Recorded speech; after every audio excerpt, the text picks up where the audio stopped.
Praise the lord. ఈరోజు దేవుని వాగ్దానము, నోటి మాటల చేత కలుగు నొప్పి నీకు తగలకుండా ఆయన నిన్ను చాటు చేయును. ప్రళయము వచ్చినను నీవు దానికి భయపడవు. యోబు గ్రంథము 5వ అధ్యాయము 21వ వచనము. సహోదరి సహోదరులారా, ఈ వచనం దేవుడు తనను విశ్వసించే వారిని ప్రతి రకమైన హాని నుండి రక్షిస్తాడని చెప్తుంది. మన జీవితంలో మాటలతో గాయాలు చాలా తీవ్రమైనవిగా ఉంటాయి. అవి కత్తి గాయాల కంటే ఎక్కువగా బాధిస్తాయి. అయినప్పటికీ మనం భయపడకుండా ధైర్యంగా ఉండేలా దేవుడు చేస్తాడని ఈ వాక్యం తెలియజేస్తుంది. దేవుడు మనకు న్యాయం చేయడానికి, మనల్ని రక్షించడానికి ఎల్లప్పుడూ సిద్ధంగా ఉంటాడు.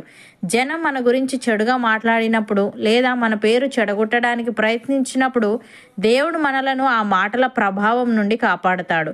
ఎంతమంది మనల్ని విమర్శించినా, ఎన్ని తప్పుడు మాటలు మాట్లాడినా దేవుని దృష్టిలో మన విలువ ఎప్పుడూ తగ్గదు. దేవుడు మనతో ఉంటే మనం ఎదుర్కొనే ఏ తుఫాను మనల్ని కూల్చలేదు. ఎందుకంటే ఆయన రక్షణ మన చుట్టూ ఉంటుంది. దానియేలు మీద ప్రజలు అబద్ధపు ఆరోపణలు చేశారు.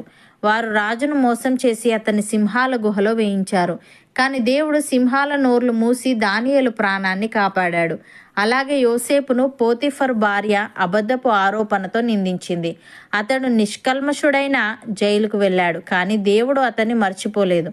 తర్వాత అతన్ని ఐగుప్తు ప్రధానిగా చేశాడు. ఇతరుల నోటి మాటలు అతనిని కింద పడేసిన దేవుడు అతన్ని గౌరవ స్థానంలో నిలబెట్టాడు. హామాను యూదులను అంతమొందించేందుకు రాజును మోసం చేశాడు. దీని వెనుక పెద్ద ప్రళయం లాంటి ఆపద ఉండేది. కానీ దేవుడు ఎస్తేరు ద్వారా మొత్తం జాతిని రక్షించాడు. దేవుడు తన ప్రజలను ప్రళయం వచ్చినను భయపడనీయడు అనే దానికి ఇదొక గొప్ప ఉదాహరణ.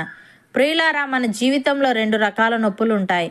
ఒకటి మనుషులు మాట్లాడిన మాటల వల్ల కలిగే నొప్పి, మరొకటి జీవితంలో ఎదురయ్యే ప్రళయం లాంటి కష్టాల వల్ల వచ్చే నొప్పి. కొన్నిసార్లు మనం ఎవరిని బాధ పెట్టకపోయినా ఇతరులు మన గురించి చెడు మాట్లాడతారు.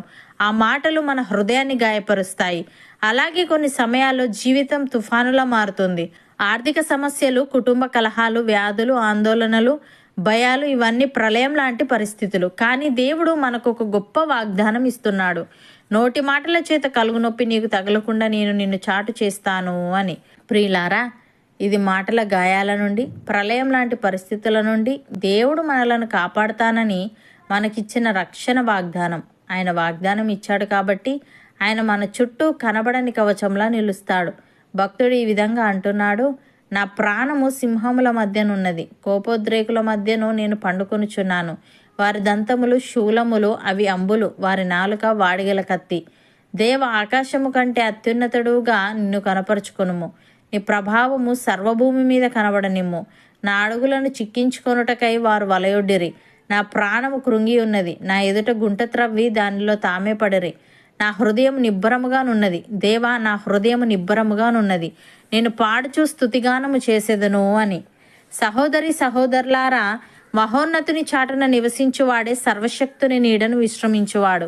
ఆయన మనకు ఆశ్రయము, మన కోట, మనము నమ్ముకొను మన దేవుడని మనం యెహోవాను గూర్చి చెప్పుచున్నాము. వేటగాని ఊరిలో నుండి ఆయన మనలను విడిపించును. నాశనకరమైన తెగులు రాకుండా మనలను రక్షించును.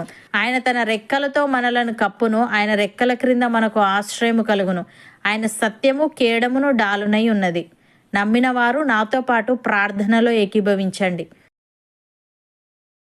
పరిశుద్ధుడా, ప్రేమగల తండ్రి, నోటి మాటల చేత కలుగు నొప్పి మాకు తగలకుండా నీవు మమ్మను చాటు చేయుదువని, ప్రళయము వచ్చినను మేము దానికి భయపడమని, ఇది మాటల గాయాల నుండి, ప్రళయం లాంటి పరిస్థితుల నుండి నీవు మమ్మలను కాపాడుతావనేది మాకిచ్చిన రక్షణ వాగ్దానం అని తెలియజేశావు. తండ్రి, నీకు స్తుతులు.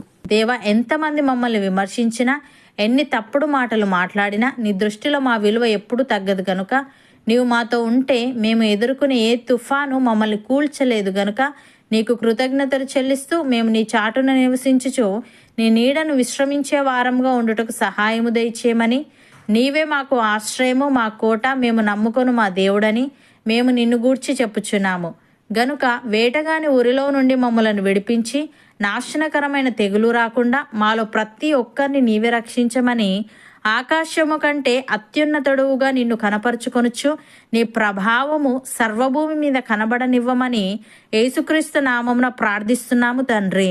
ఆమెన్.